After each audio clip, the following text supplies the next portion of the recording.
Então, assim, ó, gente, vamos continuar agora com a revisão de informática, né? Essa revisão aqui é um complemento das aulas que é a nossa empresa, nossa turma, né? A Atena Treinamentos está ministrando ali para o pessoal ali em preparação ao concurso de soldado temporário que vai ocorrer agora no final de semana, tá? Então, o que a gente vai passar aqui é um complemento das aulas que já foram passadas em sala de aula, tá? A gente vai passar de maneira bem breve, não vai se aprofundar tanto como se aprofundou em sala de aula, não vai trazer tantos exemplos, mas é mais para a gente revisar mesmo o conteúdo antes da prova, tá? Então, agora a gente vai trabalhar conhecimento básico para a utilização da internet, tá? Então, o que é, né? A internet, né, é a rede mundial de computadores, tá? Ela começou lá com a ARPANET entre 1960 e 1990, era proprietária lá do exército americano, tá? No Brasil, ela chegou somente em 95, tá? Então, se perguntar a data de quando a internet começou no Brasil, 95. Aí, algumas classificações, né, para essa rede mundial. Quando a gente fala de LAN, a gente está falando de uma Local Area Network, um pequeno porte, máximo 200 metros. É como se fosse a LAN de uma empresa, né? Uma área de uma empresa aqui, 200 metrinhos. A MAN são Metropolitan Areas Network, médio porte, ela vai até 15 metros. Isso aqui é um valor aproximado, tá? Tem literatura que fala 20, tem literatura que fala 25, tem literatura que fala 10, mas a gente traz como média aqui para vocês 15 quilômetros. E a WAN é o Wide Area Network, é o grande porte, é sem limite. Então aqui, ó, é ilimitado. Se é ilimitado, é o mundo todo, tá? Então o WAN é a internet mundial. Aí aqui uma figura, né, para ilustrar ainda, 200 metros, 15 quilômetros e infinito. LAN, WAN e MAN. Tá? Então a LAN a gente é fácil decorar que é local Area Network, MAN é Metropolitan Area Network e a Wide Area Network é infinito. Como é que funciona essa transmissão de dados, né? Quando a gente fala em dados, em transmissão de dados, em comunicação, a gente tem que lembrar principalmente dos roteadores, tá? Então, quando a gente vê essa grande teia aqui, essa rede de cabeamento, etc., vocês vão ver que elas têm pontos assim, ó, de interseção, tá? E aí aqui vai ligar um ponto aqui, um ponto ali, e ele pode até fazer aqui, ó, se ligar ali, e aí isso vai formar como se fosse uma teia, tá? Essa é a rede de internet mundial. E aí nesses pontos aqui, ó, estão os roteadores. São as pecinhas, né, as tecnologias ali que vão fazer, dar sentido às rotas de transmissão. Então ele vai escolher qual a melhor rota, ele vai monitorar essa rota, ele vai guardar informações sobre essa rota, vai garantir que essa rota, que o pacote que entrou naquela rota chegue até o final dela, tá? Então, esse é o papel dos roteadores. E os backbones são esses cabos gigantescos, né? Que vão fazer a transmissão da parte grossa ali da internet, né? Por exemplo, esses cabos aqui que passam pelo oceano aqui, né? Eles vão ser backbones, né? São cabos gigantescos lá de fibra ótica que vão passar uma grande quantidade de informação, né? Ligando ali os continentes, etc. Aí, para a gente fazer o endereçamento e a transmissão desses dados, a gente vai precisar de um protocolo, né? Geralmente a gente usa o IP, né? Internet Protocol, tá? Então o IP é o númerozinho de IP aquele que a gente já conhece, 92.68, né? No caso do IPv4, né? A gente vai ver que tem IP a versão 4 e o IP a versão 6. A gente vai ver mais pra frente essas duas versões ali. Aí vai falar também sobre o MAC. O MAC é o número, como se fosse um CPF do aparelho, tá? Então esse aqui é um número físico, tá? Tá gravado lá na placa de rede do aparelho. Todo aparelho que se liga à internet de alguma forma vai ter um MAC próprio, vai ter um endereço próprio. Então o teu celular tem um MAC único, o teu computador tem um MAC único, tua TV se ligar à internet vai ter um MAC único, vai ser um número único que nunca muda, né? E tá gravado lá na parte física do aparelho, endereço MAC. E também a gente vai ter os DNS, que são os Domain System Name, né? formados que vão dar um nome, né? Então eles vão traduzir o teu IP em um nome ali para a internet. Toda a internet ela vai funcionar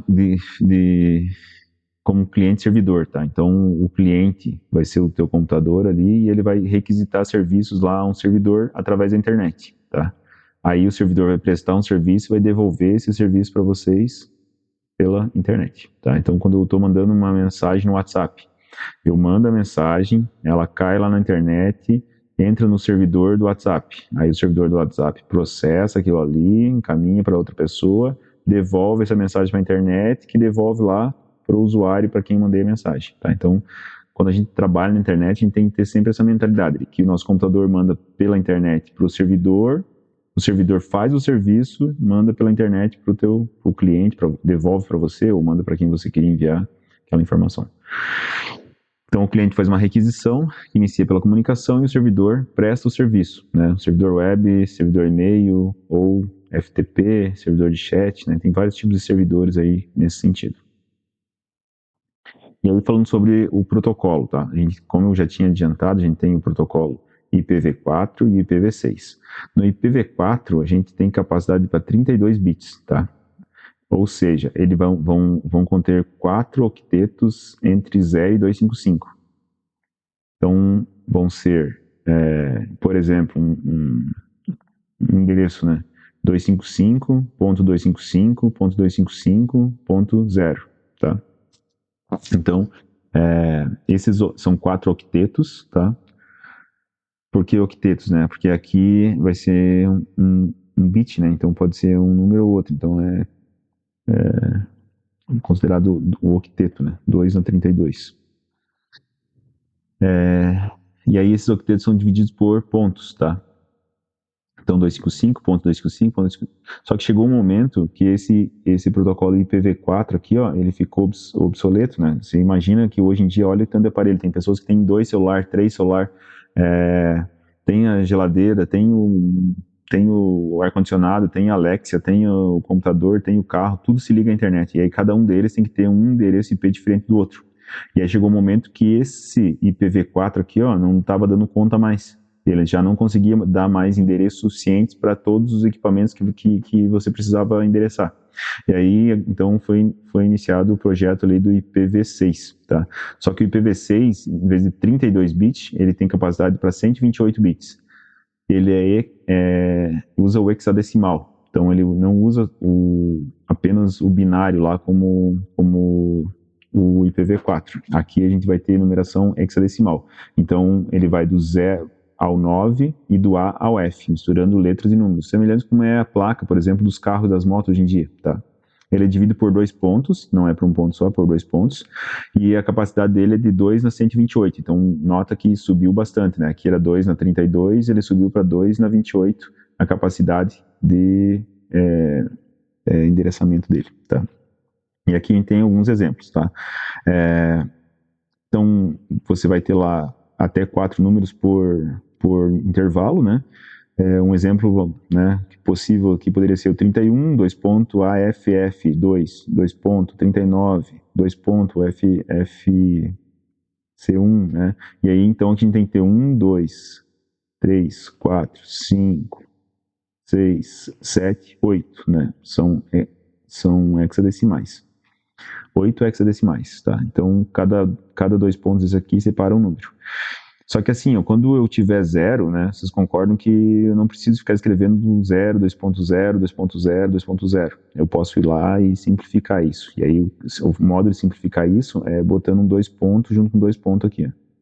Tá? Então, daí a abreviatura ficou 31.aff2, 2 pontos, 338, 2 pontos, ABCD. Aí, como é que eu sei quantos zeros tem aqui? Eu tenho que saber quantos octetos, quantos hexadecimais eu preciso ter. Preciso ter 8. Então, aqui tem 1, 2, 3, 4. Tá faltando 4. Significa que são 4 zeros aqui, ó, nessa abreviatura que ele fez aqui. Fechou? Seguindo. Sobre a web, né? O WWW, World Wide Web. Esse é o protocolo padrão ali de navegação na internet, tá? tanto é que ele é tão padrão que hoje em dia ele não é mais obrigatório, tá? Então tem várias questões que caem perguntando se isso aqui é obrigatório. Ele não é obrigatório mais colocar, tá? Porque assim, já ele é o padrão, não tem outros. Vai ser obrigado a usar, então já subentende-se que ele tá ali, né? Não precisa colocar. A internet é feita de documentos de hipertexto, tá? Na aula a gente conversou sobre isso, a gente criou ali no quadro alguns documentos em hipertexto, né?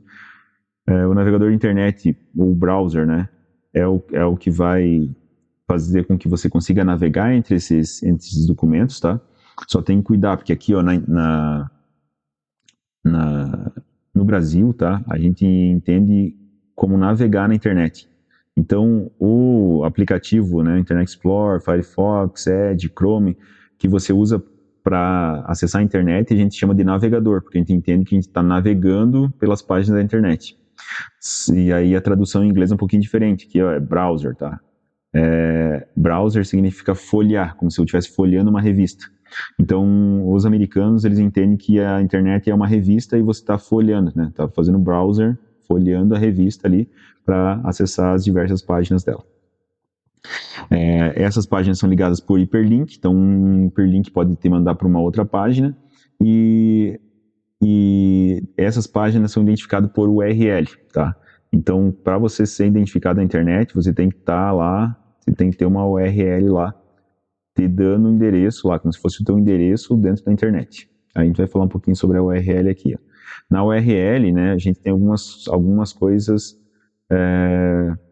que podem aparecer dentro do protocolo, tá? O protocolo e o domínio são obrigatórios, tá? Então não tem como fugir disso. O protocolo e o domínio são obrigatórios, a gente já vai ver ali uma imagem com todas as partes dele. Quando eu quiser enviar uma variável junto com a URL, eu vou usar o interrogação. Quando eu quiser sinalizar um subdomínio, eu vou colocar um ponto. Quando eu quiser sinalizar pastas dentro do meu site, eu vou colocar barra. E quando eu quiser indicar uma posição específica dentro do recurso e não enviar essa indicação específica para o servidor, eu vou usar um hashtag aqui, tá? Beleza? Então, esses 4 símbolos aqui tem que estar decorado ali também para a prova, para não ser surpreendido lá. Aí vem aqui uma questão da IDK sobre o URL. Ela fala assim, a URL é um endereço utilizado para localizar recursos na internet, como páginas, arquivos e serviços. Ela é composta por diferentes partes que informam o protocolo de acesso, a localização do recurso e parâmetros adicionais. Sobre os componentes de uma URL válida, assinale a alternativa correta. A porta utilizada na URL deve obrigatoriamente ser informada, mesmo quando for o padrão HTTP ou HTTPS. Esse a gente já viu em sala de aula, a gente falou um pouquinho sobre portas, né? A gente sabe que a porta 80 pertence ao HTTP, a porta 443 pertence ao HTTPS, que é seguro. E aí não é obrigado a informar a porta. Se você já está informando o protocolo, né? O navegador já vai conseguir entender que a porta que você quer acessar é a 443 no caso da HTTPS ou 80 no caso da HTTP. Então isso aqui a gente vai arriscar. O fragmento hashtag de uma URL é usado para indicar uma posição específica dentro do recurso e não é enviado ao servidor? Exatamente isso. Tá? Isso aqui já caiu em prova, né? E tanto é que está aqui, ó, IDK 2025, no ano passado, caiu essa questão em prova. Então, para ver como é importante saber essa simbologia. O protocolo FTP, só pode ser usado em URLs que terminam com extensão TXT ou CSV? Não, eles podem ser usados em outras extensões de arquivos. Por exemplo, .jpg, né? .pdf, porque esse protocolo, FTP, é o File Transfer Protocol, ou seja, ele vai ser um protocolo de transferência de arquivo. Então, qualquer arquivo que eu tiver lá, eu posso transferir por ele através da internet, né? Não só o TXT e nem só o CSV, mas outros arquivos também. A parte do domínio então isso aqui está errado, né? A parte do domínio em uma URL sempre começa com www? Sim, sempre começa com www, pois é um padrão obrigatório na navegação. Ele sempre vai começar com www, mas ele por não ser obrigatório, eu posso sustenir isso aqui, eu posso tirar, né? Então, a questão que fica incorreta, porque não é sempre, eu posso tirar. A gente sabe que está lá, o protocolo www, a gente sabe que ele existe lá, mas a gente não precisa declarar ele toda vez. O caminho de uma URL define a rota até o recurso específico no servidor e pode conter barras, mas não pode conter parâmetros, né? É errado, né? Ele pode conter parâmetros, inclusive eu posso colocar lá, interrogação, nome, interrogação, não sei o quê. Quando eu quiser colocar um parâmetro, eu vou usar o interrogação para mandar esse parâmetro. Os navegadores que a gente usa, né, geralmente são Mozilla, Chrome e o Edge, né? Então é importante que você tenha instalado no computador de vocês e dê uma olhadinha nos arquivos, nas configurações, nas ferramentas que ele tem, porque a banca costuma às vezes ir lá e tirar uma foto de uma ferramenta daquela e perguntar para que ela serve ou como eu vou usá-la. Mais uma questão aqui então, os navegadores web permitem que os usuários acessem páginas da internet, realizem buscas e imprimam conteúdos diretamente da interface. Para garantir o uso eficiente dessas funcionalidades, é essencial compreender que o domínio de um site é apenas um identificador visual e não está relacionado ao endereço de IP, o servidor que hospeda a página acessada. Errado, né? O domínio ele está associado ao IP, né? E quem faz essa associação, inclusive, é o servidor DNS, beleza? A gente já viu isso em aula também. O protocolo HTTPS é utilizado exclusivamente para sites governamentais? Não.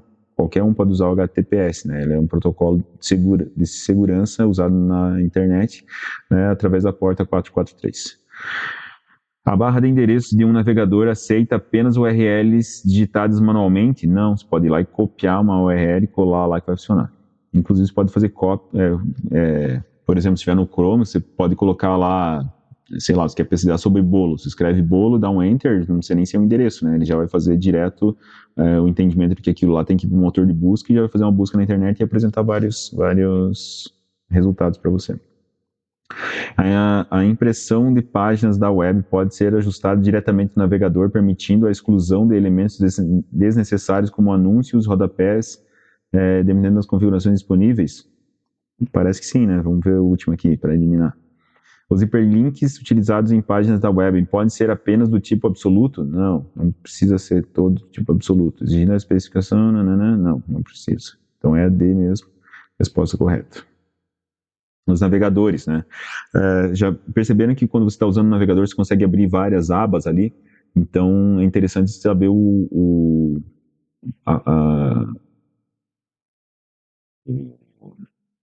atalho, né, no teclado, né, para a gente poder abrir essas abas, né? E na maioria dos navegadores o atalho é Ctrl+T. Então dá um Ctrl+T, ele vai abrir mais uma aba. Você pode adicionar extensões também, a gente falou sobre isso na sala de aula, né? Teclas de atalho, Ctrl, e aí geralmente as teclas de atalho seguem esse padrão, é Ctrl mais a letra inicial em inglês. Por exemplo, imprimir em inglês é print, então o atalho é Ctrl print. Download em inglês é com D, né? Mas aí essa é uma exceção que a gente já falou várias vezes, Ctrl J para abrir o download, então não tem nada a ver com essa regra. Então é um bizu aqui para tentar lembrar dos atalhos, mas não é uma regra, tá? Aí é interessante vocês mexerem no navegador de vocês, na configuração, na privacidade lá, para observar as ferramentas que existem, né? Não adianta eu também ficar só lendo as ferramentas aqui, não vai ajudar os senhores. Outros atalhos, Ctrl+T, a gente já viu, né? Nova aba. Ctrl+Shift+T reabre a última aba fechada, tá? Então já aconteceu de vocês, sem querer fechar uma aba, né? Você consegue reabrir aquela aba fazendo o Ctrl+Shift+T. Geralmente o Shift, ele altera um comando do Ctrl, né? Então Ctrl+T abre uma aba. Ctrl+Shift+T, ele reabre a última aba. Ctrl+W ou F4, ele vai fechar a página. Ctrl+Tab vai pular nas guias, né? Então você vai pulando de guia em guia. O F11 vai dar uma tela cheia, com certeza já usaram, né? E o Ctrl+J download. Esses são aqui um dos principais atalhos ali, mas aí existem vários outros, como a gente já passou em sala para vocês ali. Os dados da página, né? A gente vai ter o cache e os cookies. Já viram falar sobre cache e cookies. O cache é uma cópia da página, tá? Que fica dentro do teu computador. Então, já viu que às vezes você abre uma página a primeira vez e ela demora um pouco para carregar todas as imagens, vídeo, etc. E aí parece que quando você abre ela pela segunda vez, ela abre mais rápido? Isso é o cache agindo, tá? Então, o que o navegador faz? Quando você entra numa página na internet, o arquivo de cache ele vai lá e copia aquela página para o teu computador. E quando você for abrir a segunda vez aquela página, ele já usa todos os dados que já estão no teu computador e só atualiza para aquela página, para o momento daquela página ali, quando você abriu, tá? Então, o cache faz isso. Qual que é o problema disso? O problema é que com o passar do tempo, isso aqui vai começar a pesar lá no teu HD, né? Teu HD vai começar a ficar cheio vai ficar cheio de páginas lá salva pelo navegador e isso vai começar a deixar teu armazenamento ali comprometido, tá? Então, ele é bom, né? É bom que o cache já esteja carregado a página, porque você vai ter a sensação de que a tua internet está mais rápida, mas por outro lado ele vai ocupar bastante espaço de memória do teu HD. E os cookies são os dados pessoais já gravados, né? Já notou que às vezes você entra a primeira vez no site, eles têm que preencher nome, CPF e tal, ou se não uma senha, por exemplo, e aí a partir daquele momento você acessando novamente aquele site, você não precisa mais preencher esses dados, o site já meio que reconhece que é você, já sabe teu endereço, vai fazer uma compra nova ali num site na internet, ele já tem teu endereço salvo, etc. Isso aí é o cookies, tá? É o servidor cookies ali agindo, né? Gravando teus dados para usar ali na sequência ali quando você reabrir esse site. Então por isso que não é interessante bloquear, né? Se você bloqueia ele toda vez, você tem que ficar ali preenchendo seus dados. O endereço MAC é um endereço físico, a gente já falou sobre isso. Ele está gravado na placa de rede do equipamento, né? Então não tem como você mudar ele é imutável. O equipamento ganha ele quando ele é fabricado já e depois você não consegue mudar, tá? Ele é um endereço global, então ele é único no mundo todo, tá? Um CPF único ali. Ele usa dados hexadecimais de 0 a 9 de AF, semelhante ao que o IPv6 faz, só que ele é formado por 6 pares, tá? Lá, só cuide para não confundir, né? O IPv6 são 8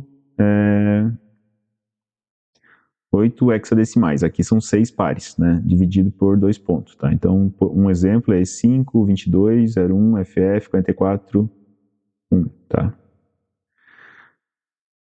No Windows pode aparecer separado por hífen, tá? Mas no Linux é sempre por 2 pontos. E aí a gente vai falar um pouquinho sobre o DNS, tá? O DNS, né? Ele é um servidor ali que ele vai fazer ele vai fazer a transformação do IP em um nome legível ali para o humano, né? Então, como é que ele funciona? É um protocolo, é um esquema, tá? Os protocolos também são chamados de esquema, isso já caiu em prova também, a gente já fez simulados assim dessa forma também, né? Então, um protocolo pode ser chamado de esquema, que traduz e resolve o domínio IP, né? Ou seja, ele pega o domínio IP, o número IP e transforma em algo legível, né? Por exemplo, www.atenatreinamentos.net.br. O computador não entende esse nome, o computador entende apenas um número, e aí quem transforma esse número em nome ou nome em número e vice-versa é o servidor DNS, tá? Então ali a gente tem alguns protocolos, né? TCP/IP, FTP, que faz o File Transfer, o SMB, que é o Samba, o HTTP, que não tem segurança, hipertexto sem segurança, o HTTPS, que é associado ao SSL ou TLS, ele dá segurança ao protocolo HTTP de hipertexto, o SMTP, que é para enviar e-mail, tá? Então, quando você fala de e-mail, a gente tem que ter um protocolo para enviar, que é o SMTP, Simple Email Transfer Protocol. Tem o POP3 e o IMAP, que são para receber os e-mails, tá? Então, no POP3, você recebe o e-mail e ele é baixado para a tua máquina, e no IMAP você lê o e-mail no servidor. Essa que é a diferença dos dois. Servidor DNS a gente já falou, domínio pertence ao cliente, não precisa o cliente não precisa de domínio, né? Quem precisa de domínio ali é só os servidores, tá? E o DHCP ele geralmente está dentro do teu roteador, tá? E aí o que ele faz? Quando você quer entrar na internet, você precisa ter um endereço IP para entrar nessa internet. Aí quem dá esse endereço IP é o DHCP. Então ele trabalha ali fornecendo o endereço IP para você, tá? Então eu me conectei agora na internet e eu vou tentar acessar a internet.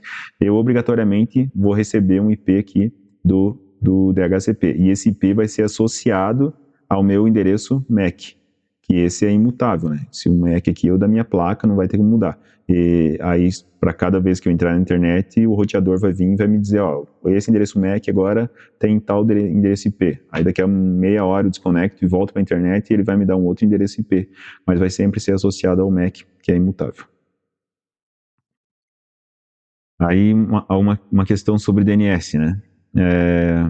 As URLs localizadas em recursos fontes desempenham um papel essencial na navegação de sites na web. Cada componente de uma URL tem uma função específica, então é preciso entender esses componentes para diagnosticar problemas de conectividade na rede. Por exemplo, entre os elementos de uma URL existe um responsável por indicar o protocolo de comunicação, como HTTP, UFTP, HTTPS, SMB, etc., entre outros.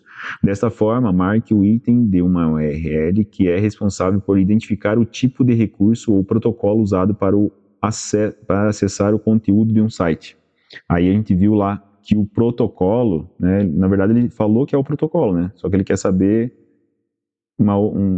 existe, né, uma outra palavra ali que também define o protocolo, que é o esquema, tá? Então o protocolo também pode ser chamado de esquema. E aqui a banca foi bem sutil em perguntar isso, tá? Aqui, complementando a questão de URL, né? A URL é composta por subdomínio. Na verdade, o subdomínio é opcional, tá? Ela é composta pelo domínio, que é obrigatório. Pode haver subdomínio aqui antes dela, antes do ponto, né? Antes aqui ainda, poderia ter visto o protocolo, né? HTTP // seria o protocolo. Então, protocolo, subdomínio, domínio, o tipo, né? O tipo do site e o país, né? Esses dois últimos aqui são chamados de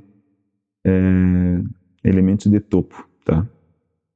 Domínio de topo ou elemento de topo são esses dois últimos aqui, o tipo do site e o país dele, tá? O país não é obrigatório, tipo também, tipo sim, né? Tipo é obrigatório ter. Fechou? A gente já conversou bastante na aula sobre isso aqui, né? Acho que não faz necessário mais a gente entrar nessa seara aqui, a gente vai ficar se enrolando muito. Aí vem um conceito aqui de intranet e extranet, a gente conversou na sala de aula também, né? Então, o que é? A gente hoje, né, tem a internet, vamos supor que essa aqui é toda a rede internet, tá? Internet. E aí dentro da internet a gente pode ter nossa empresa lá, e a nossa empresa vai criar uma LAN só para ela, tá? Essa LAN, essa rede aqui que a minha empresa vai usar, inclusive ela pode usar em vários países, tá? Ela não precisa ser algo assim restrita a um escritório, por exemplo. Ela pode estar espalhada pelo mundo, tá? Só que aí a configuração dos IPs faz com que ela seja uma intranet, tá? Então dentro da internet eu posso ter uma internet só para mim. Essa internet só minha, ela vai chamar intranet, tá? Intranet. Só que essa intranet aqui, desculpa que eu estou escrevendo com o mouse aqui, fica ruim, né? Não tenho aqui a ferramenta para escrever na tela aqui. Só que essa intranet, ela vai ter alguns serviços aqui dentro e eu vou precisar me comunicar com a internet. Então eu vou ter que ter uma parte dela aqui, ó, eu posso ter, não é obrigatório, né? Uma área dela aqui, ó, que ela faça comunicação com a internet de fora. E que a internet de fora também consiga fazer uma comunicação comigo aqui dentro. Só que para isso eu vou ter uma pequena parte da internet aqui, ó, da minha intranet, aberta à parte externa. Então, um caminho para ela entrar por aqui, para mim processar o que vem de fora ou o que vai para fora, tá? Essa parte aqui, ó, que faz esse contato com a internet, com a parte externa, a gente vai chamar de extranet, beleza? Então a intranet é uma internet só para mim, né? Não vai se comunicar com a internet no geral, e a extranet vai ser uma forma de mim comunicar minha intranet com a extranet. Fechou?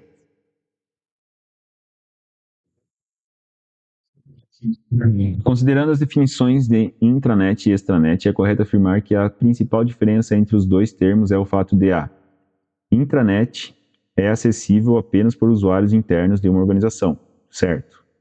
Enquanto a extranet é acessível por usuários externos. Parece certo. Extranet ser uma versão mais avançada da intranet? Não. Uma coisa é uma coisa, outra é outra. Né? A extranet é uma forma de você acessar a intranet através da internet, beleza? Intranet é uma rede física, enquanto a extranet é uma rede virtual. Não, nada a ver. Intranet usa protocolo de comunicação mais seguro do que a extranet? Não, pode usar protocolos tão seguros quanto a outra. Extranet é hospedada em servidor local, enquanto a intranet é hospedada em servidores externos. Não, é o contrário. Então aqui, letra A. Um profissional de marketing digital está criando uma campanha online para promover um novo produto. Durante o planejamento, ele precisa entender como funcionam os conceitos básicos da web, como, por exemplo, URL, link e sites, para garantir que as páginas sejam acessíveis e os redirecionamentos funcionarem corretamente. Sobre esses conceitos, marque a opção correta. Uma URL é um endereço único que identifica um recurso específico na internet. Sim. Como uma página ou arquivo. Ele pode incluir protocolo, domínio e caminho. Sim, parece certo. Links são elementos visuais que só podem ser usados para conectar uma página dentro do mesmo site. Não, pode usar o link para a internet inteira, né? Quem nunca clicou um link lá e foi lá para uma página desconhecida, né? Então você pode ir para qualquer lugar da internet através de um link. Um site é composto exclusivamente por páginas HTML e não pode incluir recursos adicionais como PDF, imagem, etc. Não, né? Com certeza já viram sites com PDF, etc. Ou com imagens. O protocolo HTTPS em um URL indica que a conexão entre o navegador e o servidor é aberta, não oferecendo criptografia. Não, é o contrário, né? Esse S aqui, ó, é justamente o que dá criptografia. Então, se tivesse sem o S, aí estaria certa essa questão. Como está com o S ali, está errado. O URL sempre começam por www? Não, nem sempre, né? Ele não é obrigatório. Então, a resposta correta é a A. Mais uma questão. A internet é uma rede global de computadores interconectados e a URL desempenha um papel fundamental nessa rede, permitindo que os usuários acessem recursos online com páginas de web, documentos e mídias. No entanto, as URLs podem ser complexas e conter elementos que nem todos os usuários compreendem. Sobre conceitos avançados relacionados à URL, considere o seguinte URL. Tendo como base essa afirmação, assinale a alternativa correta. HTTPS indica que o URL usa o protocolo HTTP e é seguro? Não, ele usa HTTP, significa que ele usa HTTPS, beleza? E é seguro para transmissão. Só por causa do S aqui, então essa aqui ficou errada. Parâmetro igual valor. É uma parte obrigatória, não é obrigatória, ela é opcional, tá? Você pode passar o parâmetro de forma opcional. E esse parâmetro pode ser passado também com o símbolo de interrogação. Exemplo, www.exemplo.com é o caminho absoluto para o arquivo arquivo.html. Não, né? Não é. Tem nada a ver ali com o exemplo anterior. Hashtag âncora é usado para acessar uma parte específica da página da web referenciada? Sim, é isso mesmo, tá? E além disso ainda, ele não vai enviar isso aqui para o servidor. Ele só vai indicar para o servidor, mas não envia, tá? Beleza? Então, assim, a gente fecha essa parte de internet aqui. Eu sei que foi um pouquinho mais corrido do que a gente passou na sala de aula, mas eu fico aberto a dúvidas aqui para ajudar os senhores no que for necessário aí nessa reta final para a prova, tá? Então, obrigado e boa prova para os senhores aí no domingo.